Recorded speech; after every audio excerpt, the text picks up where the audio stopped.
I'm Toni Esselin. And I'm Amy Bernard. And we are here to help make it make sense. This is the podcast that takes complicated science and breaks it down into easy to understand language. So buckle up, buttercups. You are in for a bumpy ride.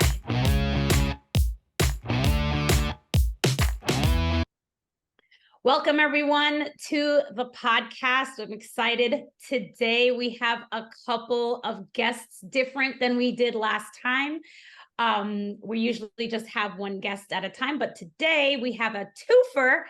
Exciting to have two guests. We have a return guest, Kathleen Rivera, who you may know, those of you who are avid listeners of our pod. Know that she came and talked to us a few months ago about mental health, particularly around children and around the COVID pandemic and things of that nature. And we have our new guest today, who I am so excited to have on our podcast. She works with me in several arenas, we'll say that way. And she's a fabulous pharmacist and public health advocate and TED Talk human. And so I wanted to introduce you to Vibuhti Aryati. Did I say that right? Arya. Like, are you hungry?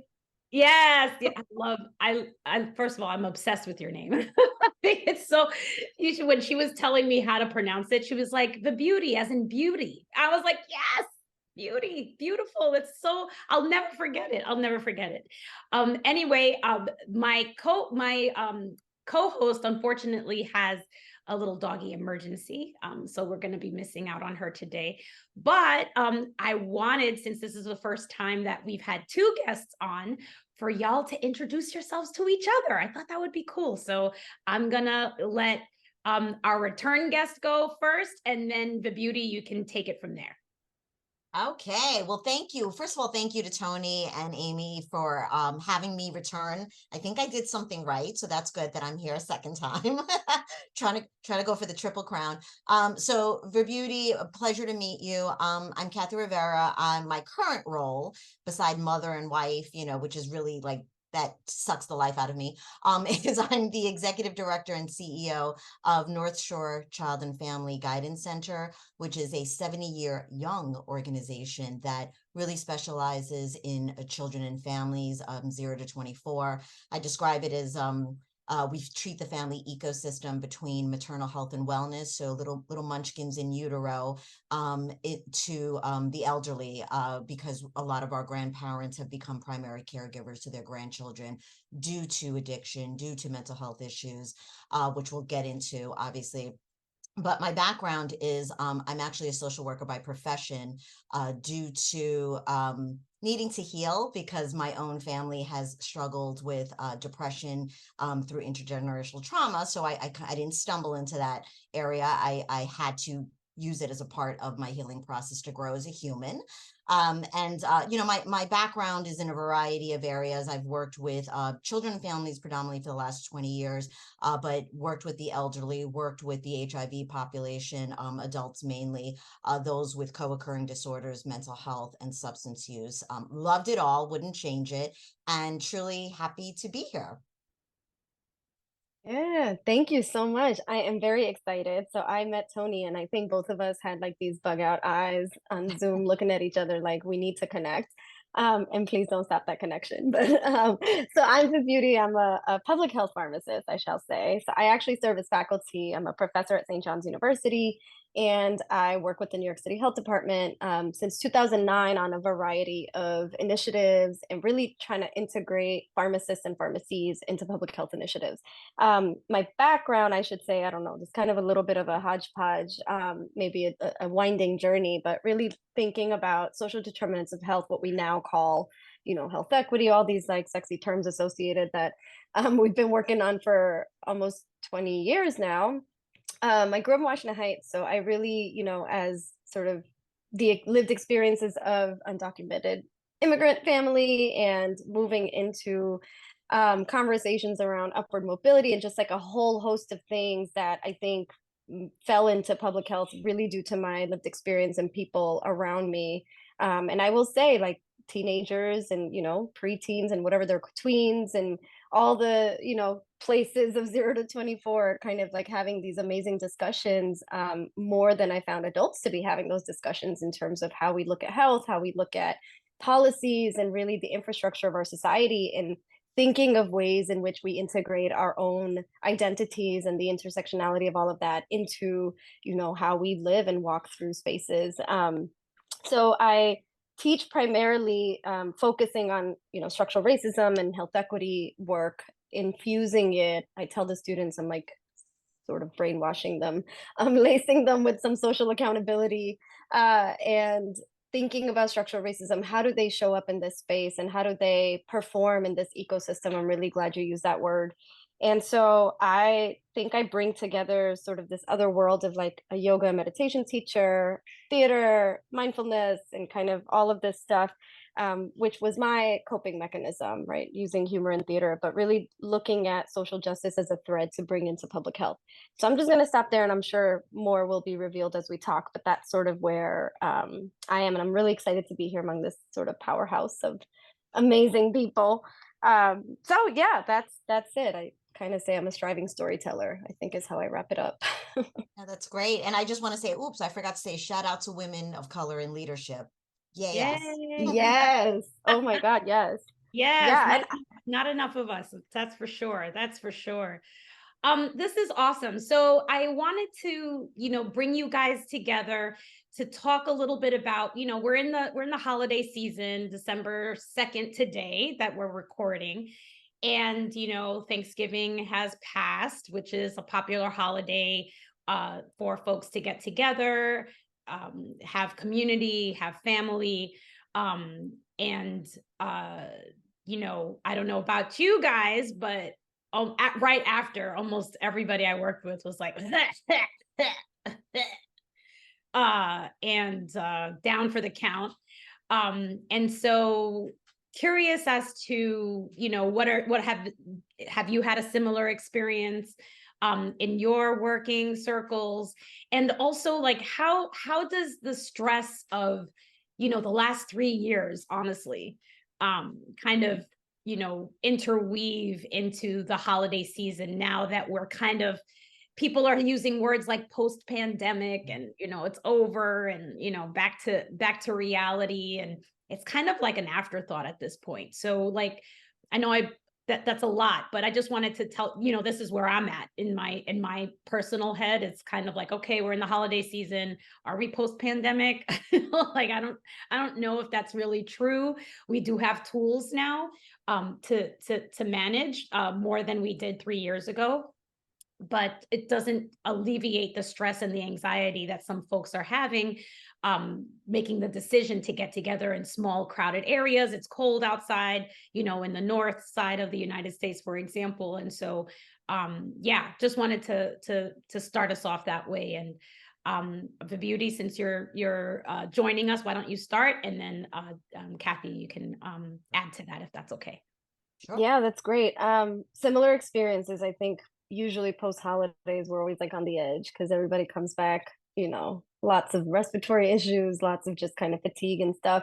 I think that the way that I sort of was thinking about this too was from a standpoint of listening to like the other episodes of your podcast and really thinking about this sort of post pandemic, I'm putting air quotes up, the reality that we're in.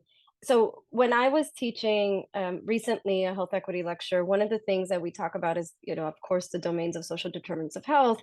But the piece that I feel like we kind of miss out on in that conversation is the social connectedness, right? Which is actually a positive determinant of health. And so I was coming at this from that perspective and noticing around me, particularly with folks of color and like families and multi-generational families and extended family. You know how we do. We don't travel in like fours, right? We travel in packs. There's like anybody who doesn't have a family, who's an international student or a foreign, whatever, they just like all gather at our homes, right? Like that's just how it is. And so I think that a lot of people had trepidation, and for me, the conversation was really about balancing this beautiful sort of positive social connectedness that we have, that we actually know improves, for example, like risks for all-cause mortality. We know that social connectedness is really important. Kathy, you brought this up, I think, last time as well for mental health and adolescence, how important that kind of social isolation can be so detrimental, and how important it is to be socially connected. And so I think the way I was looking at it was like, how are people balancing in these conversations that are happening in these households? Do you kind of offend people if you say, can you test before you come? We've had a lot of those conversations. Like, do you say, can you lay low and like not be in crowded spaces before we gather? And so those conversations I noticed were hesitant, right? Like there's a lot of hesitation around having those because there are cultural factors that come into play. But certainly as people are on edge, they're coming back now with the holidays approaching, there's larger family gatherings and probably for extended periods, not just for a day or two. So I think that a lot of things that people, at least from my experience, have been talking about have been like, how do you do that? How do you ask about risk and not, I want to get together with people. I think that mentally, physically, in my spirit, I am more comfortable right now than I was before in gathering in groups. But where is that? Like, how much do I give up in that mental health space, right? How much do I give up in that social connectedness to also try to be prudent about risk? And that's the balance that I see a lot of people kind of having to talk about. And it's challenging to say the least, but I don't know, Kathy, if you have something to add to that, because that's kind of where I'm coming from in this conversation. Yeah, so I think, I think I would co-sign to everything that you raised. Look, I was saying this to Tony before, you came on. People are struggling with breathing right after the holidays, like basic human primal necessity of breathing, right? So, putting COVID aside, all these respiratory infections, ear infections have really risen, good old fashioned viruses, right? So the anxiety around testing, even for just COVID and being like, phew, I don't have that, but great, I've got 10 other items that I'm infected with that require 10 different medications between nasal sprays and antibiotics, right? That's real. And so I think, when we think about COVID being in the rear view mirror, resilience is still not there. I do want to say, what we've been seeing in terms of the work of mental health is, the holidays are a time of celebration, but I would be remiss if I didn't sort of talk about also what's happening in the world, right? And how that has created such a divide and heaviness, even beyond the holidays. And so what I'm also seeing in our work is while adults are very much about like, okay, it's in the rearview mirror, let's just, we've got to, work on the hustle and bustle of the holidays, it's still very much weighing heavily on even just children. Coming together, I think, for the holidays is creating a lot of guilt in individuals, because while we are celebrating, there are significant parts of the world that are in pain and suffering. People are dying, right? And so there's this guilt of being able to have permission to have fun while all of this heaviness is happening, particularly in obviously, Black and brown communities and in the Jewish community, and not to try to make this a political conversation, and the fear about coming together in large quantities and having different opinions in that place for the holidays that can spark anxiety, spark feelings, especially if there's not an alignment of views. I feel like that has really been exacerbated, and we're seeing that. Also, the concerns about actually not concerns, what I should say is what we've been working a lot with our families on are making sure they disconnect from social media and having those tech breaks around the holidays. We as adults, and I might have said it last time, is we make the mistake as adults to have white noise in the background and having CNN in the background. I'm guilty of it. And especially for younger children, we don't realize how much they're absorbing in the day-to-day by listening to this over and over, and how that impacts hope. We're seeing hope fatigue, right, Mm-hmm. with our young Mm-hmm. people and our adults even, trying to maintain a balance of hope in an unbalanced, chaotic world has been more and more of a challenge.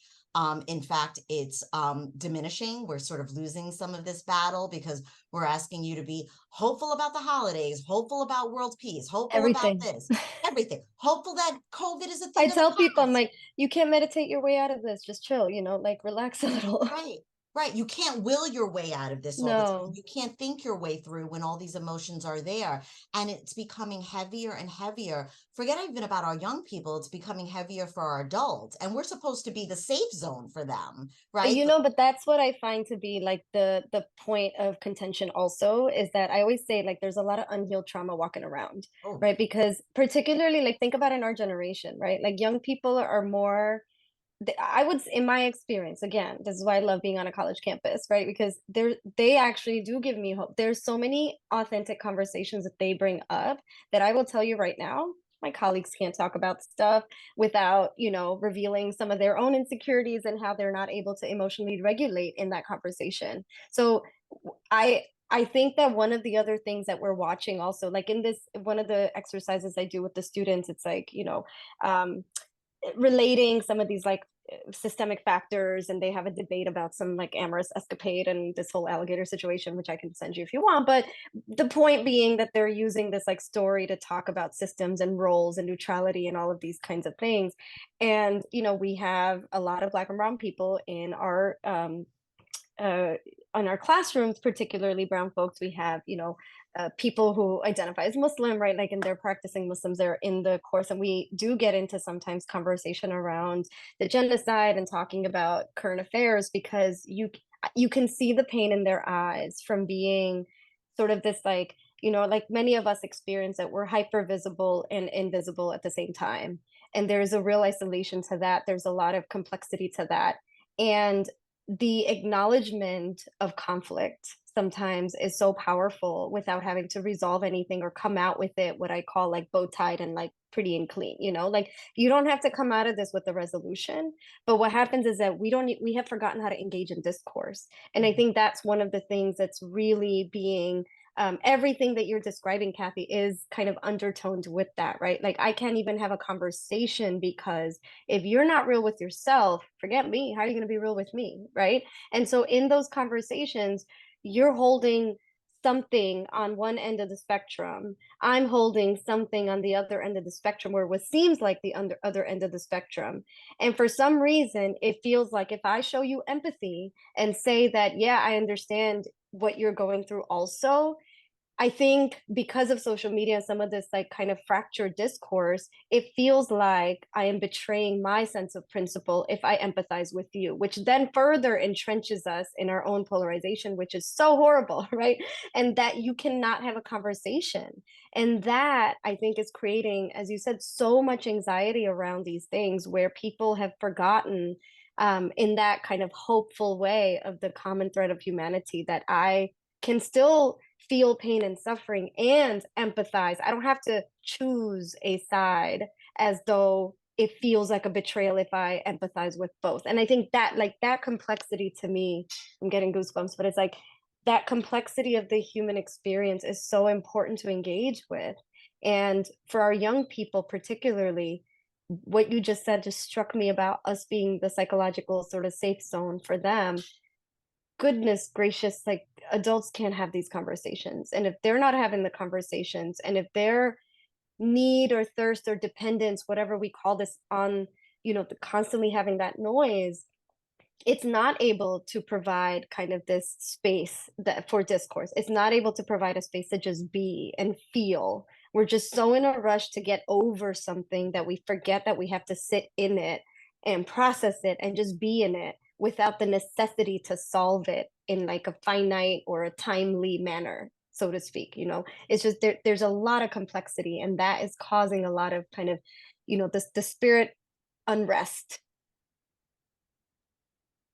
Yeah, I think that like, everything that you guys have been talking about, it's, the holidays are so emblematic of those challenges, right? Like that's when you're coming together, you haven't seen each other in a long time, there's stuff that's happening in the world, in the country, in the state, in the local municipality, right? Like everything is happening all the time and people are just outraged, right? You're just on the edge all the time. And then, I think that, in reflection of this conversation, we're looking for community at the end of the day. At the end of the day, you're looking for somebody to validate your feelings. You're looking for folks that you, admire to validate your feelings. And so if you are, in the community with a group of folks that you really exalted in your mind, and then there's like an alternate perspective, then that starts getting into deep, profound, internal turmoil that is hard to digest. And I think that, one of the things over the years that has become easier, even for myself, and I think we all have our own individual struggles, is that, I think most of us were, that life is black and white. It's either A or B, right? Like there's no in between, there's no gray zone, it's either you're wrong or you're right, and two things can be true. and I've learned that over time, and it's taken a long time to really process, like, just because you believe X doesn't negate that you also believe Y. Like they don't have to be you can hold both at the same time. Hold both, but I don't think we know how to teach that. I don't think we know how to develop that within ourselves sometimes when it comes to certain things. It's a very black and white binary, like this is the way, it's either yes or no. And I don't know how to, and that, that came out with COVID. But again, whenever we talk about COVID, I'm always like, COVID was a symptom of a deeper issue, right? Correct. Like, COVID was not the issue. COVID was an issue that was exacerbated because of all of the underlying problems that we have not actually dealt with.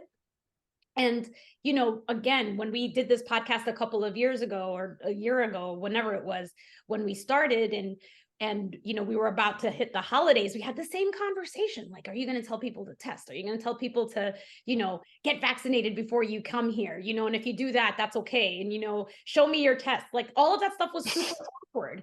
And also, there were folks that were just like, listen, how could you not test? Right now, here we go with the outrage Olympics again, right? Like, how could you not test? And you've got to test before you go, because then you don't care about everybody, and and then, and the next person is just like, yeah, but I got vaccinated and I've been masking around and everything like that. So why should I have to test? It's just going to cause anxiety for me. And now you're going back because you have, again, different perspectives on the situation. And so I think that, everything that you both are bringing up is just kind of like, it's not even about the infectious diseases anymore, right? It's not even about those things. It's about how are we going to develop in a society or create a society where we can actually function with each other in community, as opposed to all of this opposition, and find some kind of common ground and see each other honestly, like really truly see each other as human beings, right? And not this separate, like, okay, this person's a human being and deserves X, but this person is less of a human being, so deserves what, right? Like that. I think it comes down to not seeing humanity in the communities in which you're feeling this oppositional perspective. I don't know. I think all of that is also kind of this, like, it undertones with that self-righteousness, right? Like that there's people who are, I was saying our like activism community, there's like self-right, and I'm like, I don't play the self-righteousness. It's just, it's too much, right? It's like I was having a conversation with this friend of mine, and, one of the things that we were talking about, how every moral high ground usually comes from some sort of privilege, right? Like if you think somehow, it's like, yeah, I see this in the yoga community, like, don't get me started there, right? But like, it's the whole, like, you should meditate. It's like, listen, right? Like, let's not, make, it's like when providers are saying, you should eat healthier, like, why don't you get to go to your community, go figure out what they have access to, and like figure out, like, live one day, and then you tell me what feels okay to you. And also, like, can we just not judge people? And I think that what you're bringing up is also this kind of this idea, right, that like I have to be okay with what you're believing and feeling. I don't have to have an opinion and be self-righteous about every single thing. Like just let it go. And I think that that's like I actually came to realize this like long into my adulthood and probably during COVID, as so many insights have happened, maybe a silver lining, is that I think my parents actually did teach me that conflict is always gray without realizing it. So, like, listen, we come from there's a lot of drama in ethnic peeps, right? Like, and so I think growing up, my parents were like the ones who people turn to for like love marriages, right? And like all these things that are happening, they were seen as like oh, well, let's go to them, they'll figure out how to resolve some of this family conflict and stuff. And I think that what I realized was growing up in looking at so many perspectives of a dramatic situation, if you will, it kind of implicitly and subconsciously taught you that there are so many facets to one situation, there's so many perspectives. And actually, I think that's where I learned that, long before I had language for it, so to speak, to hold the complexity and not be binary, because they would be like, well, Tony is in love with so and so. Well, that person, da da da, but Tony's mother is like, not okay with so and so. Well, I could see from so and so's perspective how that would be hurtful. Well, I could see from the mom's, right? When you go through different people's perspectives and you just leave it, that's it. There's no like resolution on who's the right one or the wrong one, but you're actually validating all of these people's sense of perspectives. It teaches you, again, perhaps implicitly, to like hold that complexity, that it's not so much right and wrong. And this is like, I would say, a lot of what my students struggle with, right? The next generation of healthcare professionals, to hold that complexity, to not be binary, to not judge your patient and say, well, you should be able to afford this medication or copay because I see you carrying a such and such Louis Vuitton bag, right? It's like you make all these assumptions and judgment on people that you don't know the story. And if we just realize that behind each face is a story that's quite complex and beautiful in its own chaotic way, I think we would have the space to kind of open up and like expand our empathy to a certain extent in these daily interactions. And like that, I think, is what like a lot of our young people are seeing, right? Which are they're just like, well, y'all don't know how to have a conversation either. So who are you to teach me?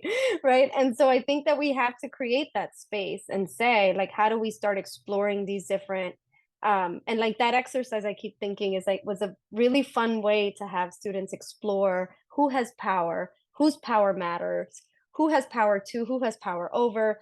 How do you even like, how do we see our implicit biases coming out when we talk about those situations? So I think that's like another added dimension in when we're, particularly like in healthcare, we're holding space for all these patients, right? And we're battling with our own inner stuff. And like there's a certain kind of compartmentalization perhaps that we need to do, but also like I think the authenticity, and one way how to remedy all of this that we're experiencing on a societal level, is to actually get back to that authenticity, to be okay with coming back to ourselves. And I think, whatever, I'm gonna drop colonialism, but like there are these constructs that don't promote that, right? How many times we heard like, keep who you are at the door. I don't bring myself to my work. I'm like, who do you bring then? What do you mean? Like, how do you separate so much, right? So there's a healthy level perhaps, but then there's like this idea that you don't even bring your authentic self, which then how are you going to show up with that in that conversation? I hear that. I totally agree. And I feel like I connect with everything you said, because I've been there, right? Of questioning myself as, as a woman of color, right? In the workplace, or even into personal relationships. I actually wanted to even just, pivot the conversation, because I was listening to a lot. And one of the things I think I really want to mention too is how gender plays a role in all of this, right? And what do I mean by that?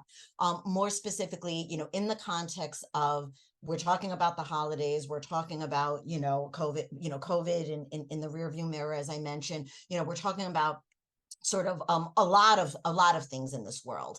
And I think women in particular, right, carry, and mothers, right, specifically carry a lot of this burden, right? When we're talking about something as simple as, asking people to get tested, feeling uncomfortable, who bears the brunt of that, right? right? We do. It's not, and this is no disrespect to any other family members and what their role they and what role they play, but women often feel, and mothers often feel and hold the burden of, we've got to, first we have to control this, right? Because no one else is going to do it the way we do it, and we do it right. We do it the best, right? So it's very hard to ask for help, and if we're asking for help as mothers, oh, we don't have it together. Everybody else is able to do it right on social media, but look at us. If I'm needing that help, there's something wrong with me. And in saying this and raising this, for those who are listening, give yourself grace, give yourself a break, give yourself permission to lean out, and allow others to lean in, especially if you yourself are struggling with those emotions that, if your tank starts to run on empty, you're useless to everyone else, right? So you've got to keep that tank full. And making sure that you're practicing, right, those self-care sort of activities and strategies, right? I think women are great at giving that advice, great at thinking through, great at solving. But when it comes to us, it's almost like we don't give ourselves that permission, or we forget because we're so distracted on making sure we are taking care of the world, others, and we're last on that list. So I just think it's important that we make sure that we are telling others and sharing the message of others that, as women, you have to take stock of that. You've got to make yourself a priority there. And if you're not, you need to ask yourself the why. So I just thought it was important to sort of And say like that. in partnership too, right? Like I think that's Yes. we do this gender equity work like globally in this pharmacy organization. I'm just like, you want gender equity, raise your voice, right?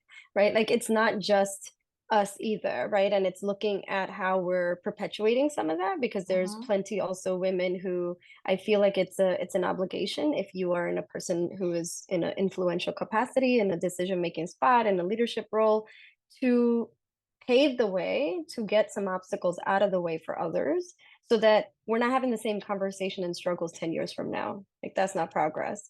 But also at the same time folding, gender into the conversation from a dominant perspective, which is like a lot of men who need to be part of the conversation, who need to have permission also, right? Because there's so many constructs of toxic masculinity that we fight, where like our boys don't get to experience and be sensitive and have emotions, and the only emotion societally that we is like rage and anger, which is not healthy. And how do we fold them into the conversation? How do we start looking at sort of what you can do as an individual, but then also societally, also on a systems level? Like how do you infuse some of that psyche, so to speak, in these processes and procedures and policies, so that it's not just left at the people who bear the burden to constantly have to fight it, right? Like to constantly being uphill. It's like, rather than, again, like asking everybody to constantly beat the odds, you just got to change the odds. Like that shouldn't be existing in the first place. And it's not about to change tomorrow, but how do we constantly like kind of do that? I think this is the other piece that, like, I live in Brooklyn, right? So you can imagine all the parenting and whatever. And I joke that, like, kind of not jokingly, I don't do parenting, I just be parent, right? There's so much, like a little too much intentionality over every little thing about, and I'm like, look, just chill, let the kids be kids, you be you, and can we just be like, go through life together? And of course there are decisions we make that are going to be different than like how we grew up, because we're also in a very different position of privilege than than my parents were when they were raising me.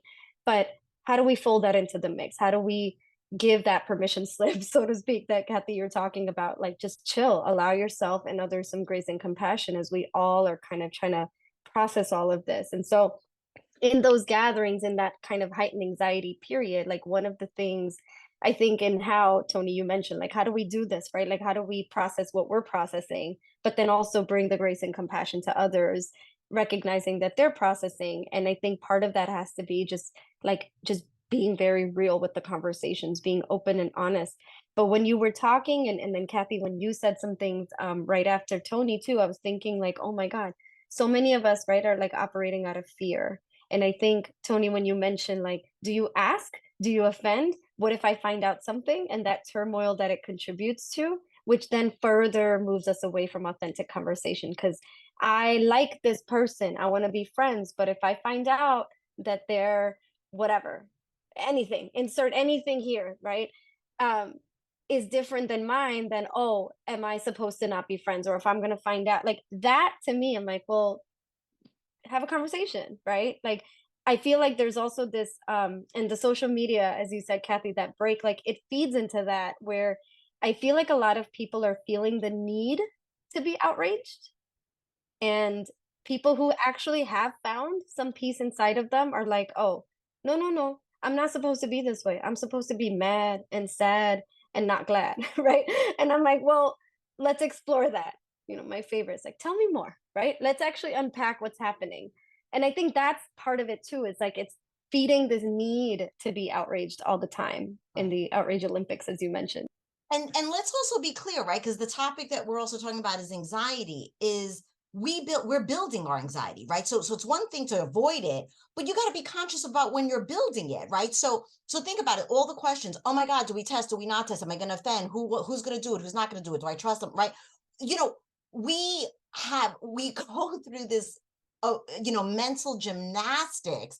And, Vibuhti, you said, just ask, right? So, or just like chill, right? Just say, hey guys, you're coming over. I need everybody to test. And if somebody then has a reaction or response, have the conversation then, right? But instead and I'm going to use the word we, and again, going back to gender, I think a lot of the times it's the maternal, right? Whoever's hosting and the maternal caregiver of that household is the one who has gone through the mental gymnastics alone, right? Because no one else, right? They're just like, oh, I'm showing up for food and gifts. And I think I think we've gone through this sort of narrative and many narratives in our head, right? Oh my goodness, if I do this, then this is going to happen. Well, what if I don't do this? And what if I'm, and we're just exhausted, right? This matrix, right? We've created this matrix tree that now at the end of it looks all chopped up and hacked up.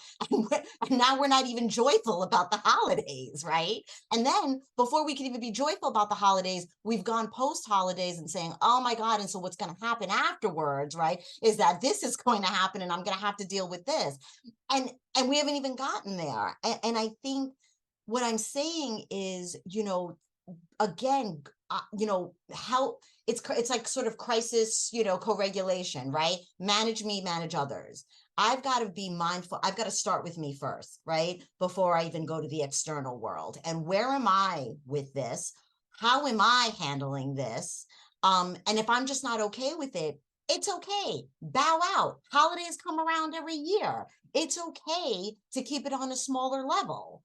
And I think we don't even think that that's an option at times because we've overthought things. And I think going back to black and white, it's either this or this, right? And I think that as adults, we have to take stock of where we are in this world and how that's translating, to our loved ones, translating to our social, right, our social support systems, and I think even translating into our professional world. It's heavy. It's heavy and it's exhausting. And disclaimer too, we forget how to laugh sometimes, right? Oh my gosh, Everything yes. is so serious. We forget how to laugh. We forget how to be silly. And guess what? We can learn that from our kids. We should be looking at that and monitoring it and saying, I want some of that. How to, like everything is so lighthearted. And I want to be in that space for a little while, right? And get ourselves there and give ourselves permission to get there and allow ourselves to get there. It's so, I have to tell you, it was, I think I feel so sometimes like counterculture. I've had my own journey with feeling guilty of not being that way about like holding everything by myself because I feel like others do that. And so I think I'm just like, look, I'm just not going to do this. Like my partner will cook and I will clean and whatever the case is, and we show up and how we show up. But there's also guilt in that, right? Like there's like, oh, am I supposed to be this free? It's very interesting, but I have to say it was the best like kind of one way of liberation in not holding myself to that whole thing, right? And when I see other, especially other women, as you said, it's very gendered. I see other women do this and stress themselves out, and I'm just like, that is not my cup of tea, so to speak. But one of the things that, as you talk about being silly, so I use a lot of like improv and kind of theater exercises, particularly, like I teach trauma stuff, right? Like this is what I've been, dealing with. And one of the things, I was asked to be at a university in Dublin in Ireland, and we were doing these like structural racism workshops. And one of the things was about trauma. And I requested to be in a theater space because that's where like my spirit thrives. And it was interesting just how it shifted the conversation to be in a circle, to be open, where your desks are not covering your body and you're just kind of in it and vulnerable and open. And as I was doing this improv exercise with them, which is very silly, and these are, very important heads of schools and like, super like hierarchical, right? Like up on the food chain type of people, really amazing folks. And one of them, she was from the School of Nursing and Midwifery, outside, it's like coming out of the bathroom, trying to get back into the theater space. And she was like, "Can I just talk to you?" And she was in tears telling me about how, of course, she shows up for her patients. Of course, she's like dealing with a lot of things there. And in Dublin, there's a lot of social movement, particularly with like what they call the New Irish, which is immigrants. And there's a lot of stuff happening. And one when she was in that exercise and post, I asked them to share and debrief kind of how that felt. And she was like, I don't even know if I have, it took me a while to just gather language and to even be able to say what I was feeling, because I don't know if I've taken a break like that. I don't know if I've laughed like that. I don't know if I have just taken a break and like my mind body like just kind of been open. And so she was like, it was a very bizarre experience for me because I just haven't been able to do that, because at work it's go go go and I'm there for somebody else, and she was a woman, and at home it's go go go and I'm carrying all the family stuff.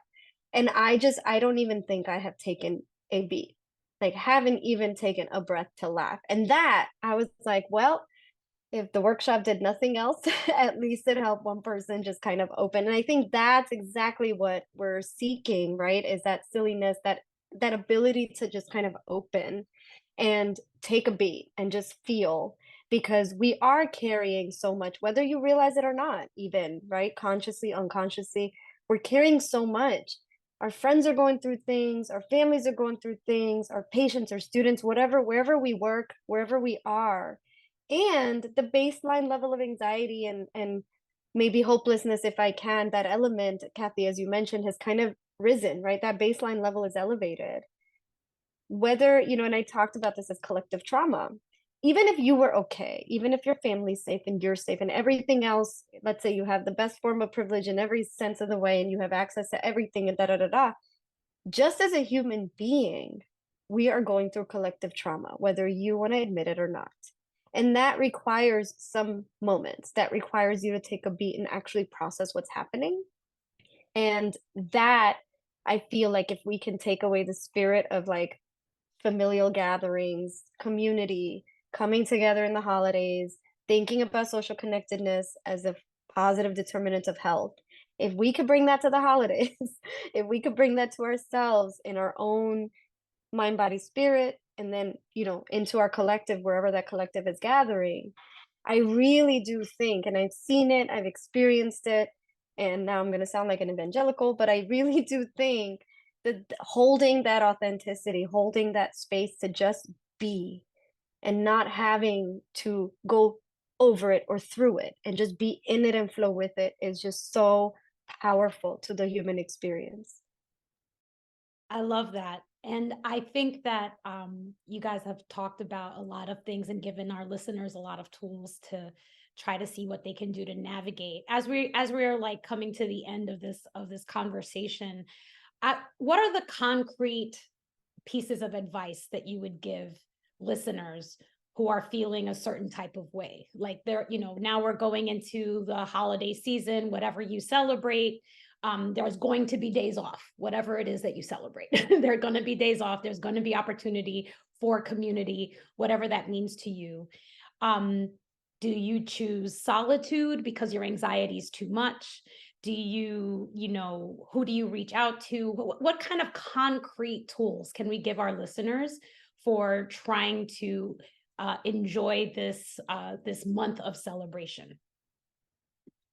Yeah, I don't, I wanted the sort of maybe six things, right, that I would probably say. I actually want to put it beyond the context of even just the holidays. I think these are just good habits to get into. And often when we talk to our young people, we talk to them about, thinking about your life as a bank account, right? You need to be conscious of your wellness deposits, because we know withdrawals to your wellness is every day, right? Because life is heavy and that's every day, right? So be conscious of what you're depositing constantly. I think it's really back to basics. Actually, first of all, the choice that you make for this upcoming holiday will never be wrong, because it will be your choice, right? So that first and foremost, right? There is no choice police that is going to come and say you made the wrong choice, right? And who cares whatever you see on social media? Like, screw that. You assess your own risk. You assess what you think at this time is going to be the best for you and your family, health-wise, emotional-wise, and you make that decision. So first and foremost, I want people to just take that, like, am I making the wrong choice? No, you're making your choice. That's it. Your choice is your choice, and it's the right choice. It's just, I think, look, monitoring your nutrition, right? I mean, the holidays is a time to be gluttonous and enjoy it, right? Give yourself permission to do that. I do want to, acknowledge, though, anxiety, right? They call it the hangxiety, the hangovers that actually can increase anxiety. Just be mindful of that, right? It's a time of drinking. And if you are a person in recovery, that is a time that it really brings a lot of anxiety around you. So just be mindful of that in your decision matrix. I think just making sure you do things that are enjoyable, exercise, listening to music, sleeping enough, making sure you do that. Vibuhti, you talked about meditation, breathe, right?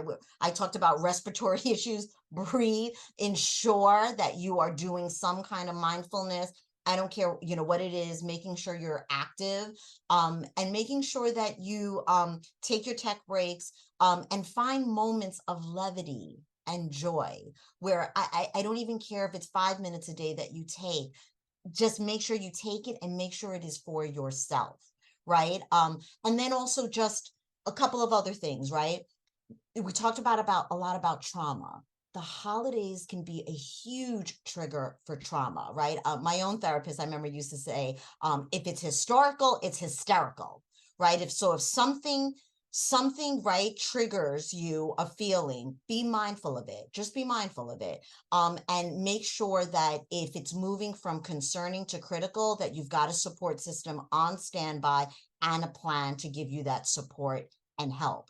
Have it there so you don't have to think about it. You just literally activate it when it starts to happen. And I think, because it is the holidays, and it's, tis the season to be jolly, tis the season to give, do something kind for someone else. Remember, that increases your joy deposit, right? Even if it's something free, right? Think about doing one kind thing for a stranger or someone else, even if it's a friendly phone call. It doesn't have to cost you money, right? Just something kind that you can be conscious of, easy to do, checks off the box, and it makes you feel good about yourself, right? Maybe it's, letting someone cut you off when you're driving. If you've often as someone who struggles with road rage, I'm not talking about myself, and just say, you know what? Okay, I let you go in front of me. Easy peasy. That was the kind thing of today. Check. But you get what I'm saying, right? Keep it to levity, keep it fun, keep it attainable too. That's I great. love that. SMART goals, baby. Specific, measurable, achievable, realistic, timely, and equitable, if you can swing that. That's But right. I agree with that. I think that what I would say is, like, also thinking about community with the self, right? So I think I'm going to take Kathy's and just add some things to it that you can ask yourself. When I have worked with a lot of people with anxiety and trauma, and just like kind of actually being in community is very difficult sometimes because of all the triggers and stuff. And if you don't work on that before you sort of throw yourself into it, it can be a little bit disorienting and maybe not helpful all the time. So what I would say is, like, thinking about community with the self, right? when things come up, particularly, I think, Kathy, you hit it on the nail with the social media, the world is telling you to do, right? Like you have to do post, blah, blah, blah, blah. But asking, right, when you're having those conversations or having these emotional reactions, what is this bringing up in me? Right. So I feel like people point the fingers and blame everything external. And I'm like, just put that to yourself. Like, figure out, what is this bringing up in you? What is this triggering? What is happening inside of you? What is happening to yourself when you hold this? Right. Noticing that in your body, noticing that in your physical self, in your mental self, in your spirit. And what happens if you let go? And asking yourself that, sometimes like writing this down, right? What is this bringing up? What is happening when I hold this? What happens if I just let go? Who is in my community that pushes me? And I don't mean just politically and intellectually, but I mean like actually giving you a space in that kind of discomfort where you're kind of pushing, right? Like when you go to the gym, you're having a good workout when you get that soreness, like muscles are building and expanding. So how do you build that in your heart and your spirit? Who is in your community that's pushing you to grow in that space of discomfort, if I may? Instead of I should, and I'm putting this in air quotes again, choose a different word. So I think this goes back, Kathy, to what you're saying about like, I have to do all these things, I have to be a certain way. Like that language is conditioned in us. We developed it somewhere, we learned it somewhere. Ask yourself, right? Like, how do I change that a little bit? I shouldn't be exercising. If you want to just sleep and rest, that's what you'd be doing. So it's your choice, as Kathy said. So thinking about if shoulds are running your internal narrative, maybe think about a different word you could choose.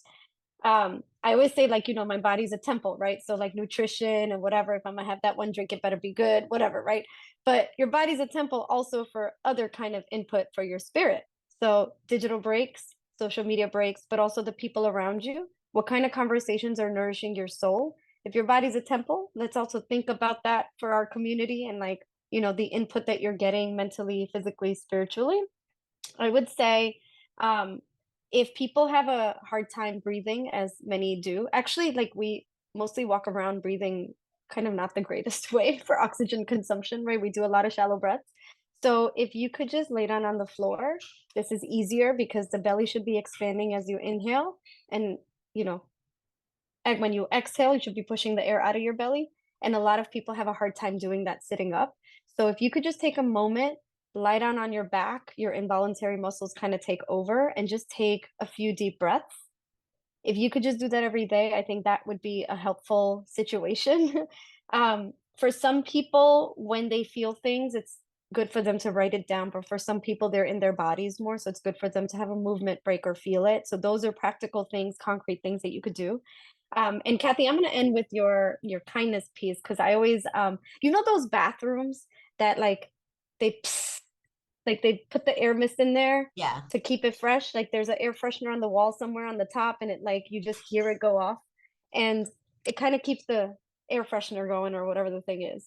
And so I feel like that's how I want to be with kindness, right? I just want to like mist it in the world, little places that I can, right?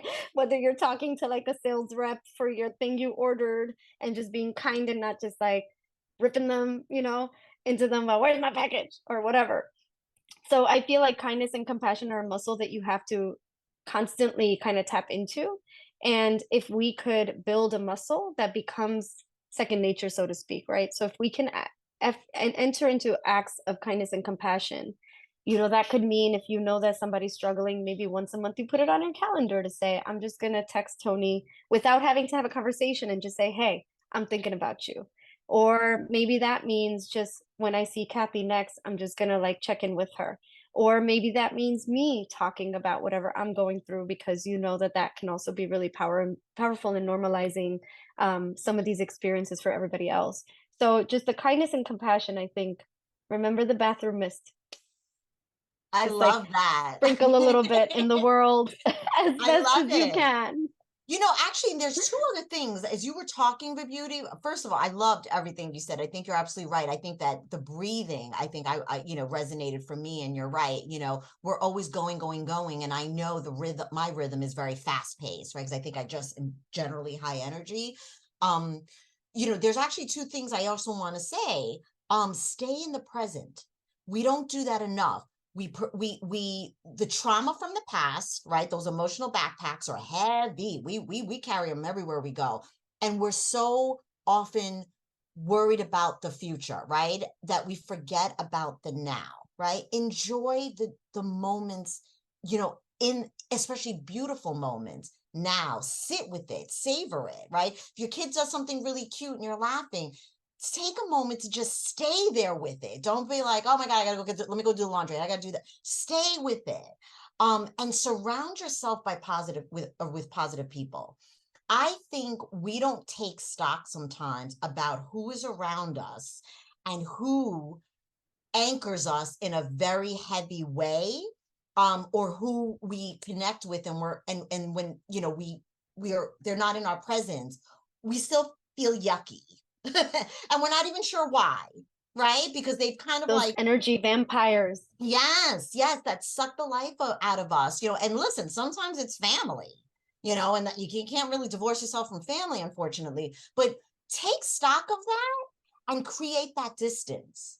And you know what? Listen, use COVID as an excuse. Oh, you know what? I really don't listen, let COVID work for you. Achoo. Oh, yeah, oh, sorry. You know what? I'm sorry. I'd love to spend more time with you, but I'm really worried about COVID. So we're, and Kathy, this brings up that question with the whole getting together too, right? About authenticity. Like I know somebody who's had this kind of, it's familial, so there's relationships in the same conversation. It's very energy vampire situation.